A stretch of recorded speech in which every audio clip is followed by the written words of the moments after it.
اعوذ باللہ من الشیطان الرجیم بسم اللہ الرحمن الرحیم۔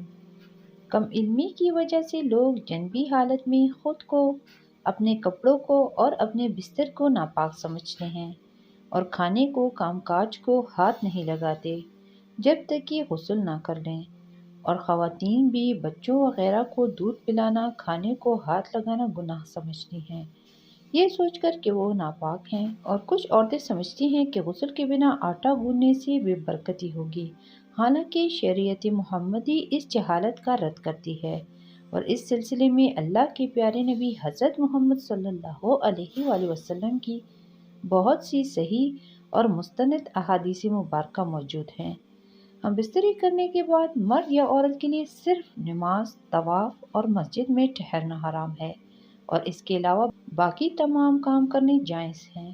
مرد و خواتین پر کہیں بھی ایسی کسی پابندی کا ذکر نہیں ہے، بلکہ غسل کرنے سے پہلے بھی جنابت کی حالت میں ہی تمام لوگ عام روٹین کے کام کاج کر سکتے ہیں۔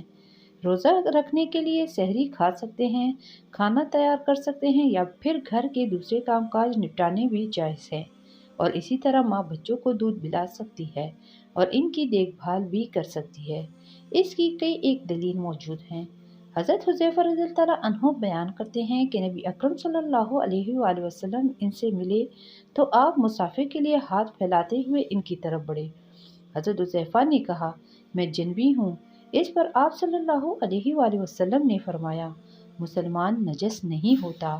اس طرح کی ایک حدیث پاک بخاری کی حدیث نمبر 283 ہے، جس میں حضرت ابو ہریرہ رضی اللہ تعالیٰ عنہ فرماتے ہیں کہ ایک دفعہ میں حالت جنابت میں ہونے کی وجہ سے حضور صلی اللہ علیہ وآلہ وسلم کے سامنے ہونے کے باوجود بھی ان سے نہ ملا، جس پر حضور اکرم صلی اللہ علیہ وآلہ وسلم نے فرمایا کہ مسلمان ہرگز ناپاک نہیں ہوتا۔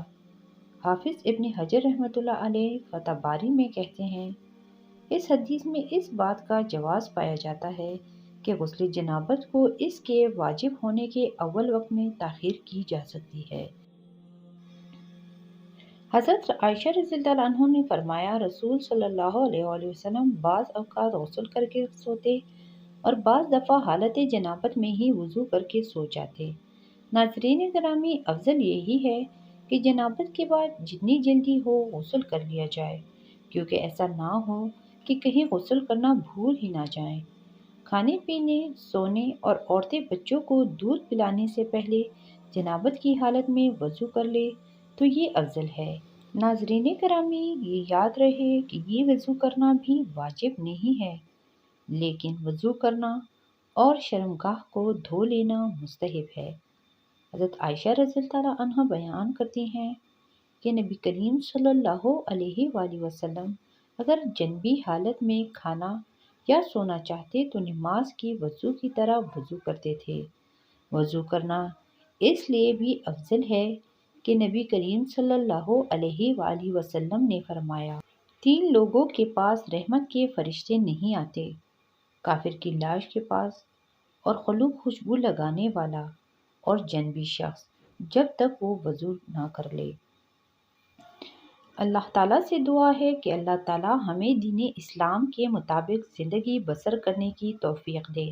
آمین ثم آمین۔